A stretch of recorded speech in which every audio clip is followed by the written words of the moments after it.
The Wild Gods quest will not only give you a lot of gold, but also give you 1 rune per class. And in some ways, runes that are very much needed. Subscribe to the channel for more content on this, and let's get into it. So, what is these runes that it gives you? For warrior, it will give you sword and board. For warlock, it will give you vengeance. For rogue, it will give you combat potency. For shaman, it will give you riptide. For priest, it will give you divine aegis. For paladin, it will give you improved sanctuary. And for hunter, it will give you lock and load. For mage, advanced warding. And for druid, improvised frenzied regeneration. You can of course Google this to know, exactly what to do and if you need them for your build, but this is what it gives you, so very, very useful. Now let's get into how you can get it. Let's get into it.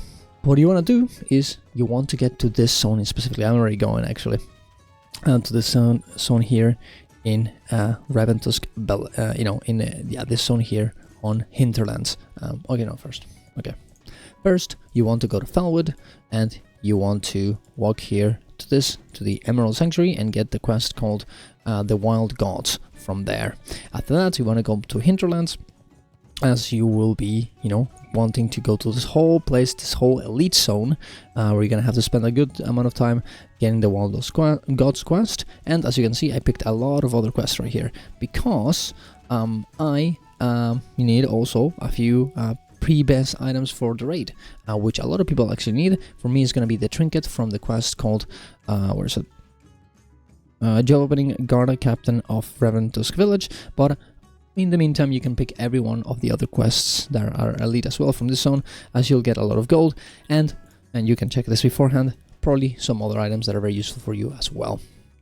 Right, you want to go with 5 people because it's it's a zone with full elites, but you probably could do it with less people. Ideally with 5, that way, especially if you're level 50, as you don't need the experience, it'll be faster, right? But yeah, you just go in there and you get in the way you get this quest. They all are in the town in Airy Peak. For Alliance or in the village on this side on Horde, right? If of course you want to do this, you want to go through Hillspread Foothills.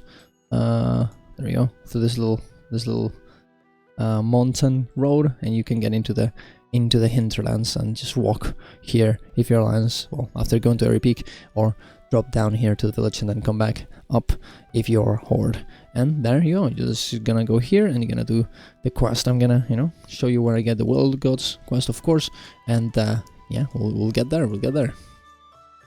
Just got the item, the Wild Whisper Draughts. Apparently you just get it from any enemy in the zone, so it's pretty easy, I guess. I thought, I might as well. I want the trinket as well, but I guess you could just get inside if you're really desperate and get the item and get out of here. Personally, I'm not gonna do this, but you can if you want to. Ideally, you can go from Camp Torajo or from Freewind Post, whichever is fine, whichever you're closer to. And then you want to go here and enter the dungeon. It's pretty easy. As you can see, there's a lot of elites around here, but they're level 33, and you're probably gonna be around level 50 anyways, so it's not really gonna be a problem at all.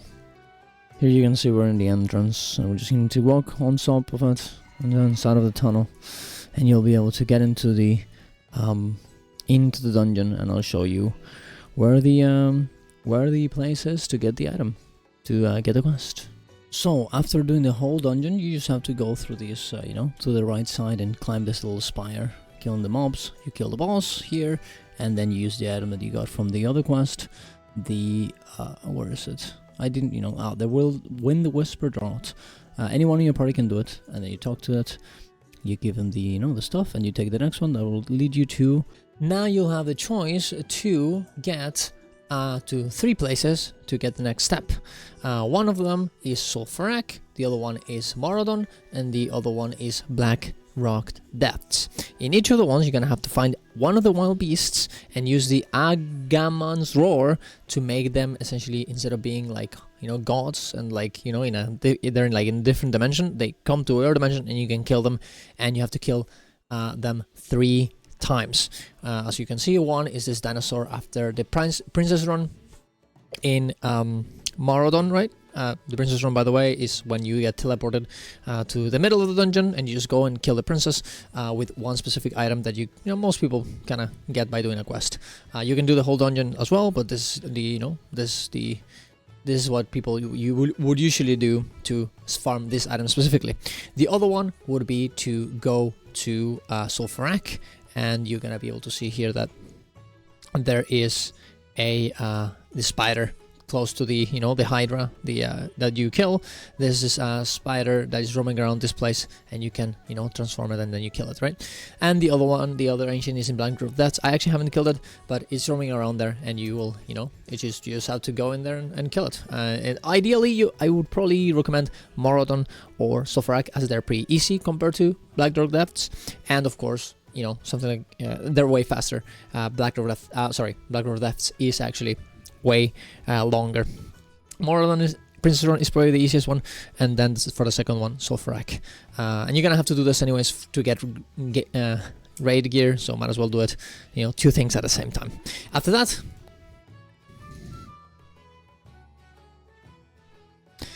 you wanna go to Felwood and talk to this guy, and you will know.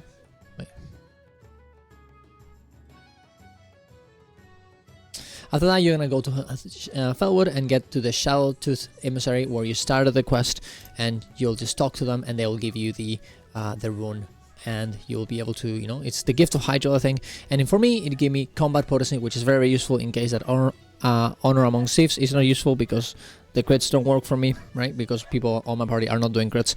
Combat potency is pretty good. It depends on your class, of course, but very, very fun questline, very, very fun. Very, very fun rune to get. And as I said before, you have to do these things anyways. Eventually you're gonna have to go to these dungeons, you are gonna have to go to these places, so might as well start the rune right now, so when you go to these places you take advantage of it and you don't have to do it twice. Alright, so there you go. Thank you very much for watching us. Go to my twitch.tv/learns with us if you wanna watch me live. Go to my Ko-Fi if you want to support me. Go to my Discord if you want to hang out offline, and see you guys around. Love you all. Bye bye.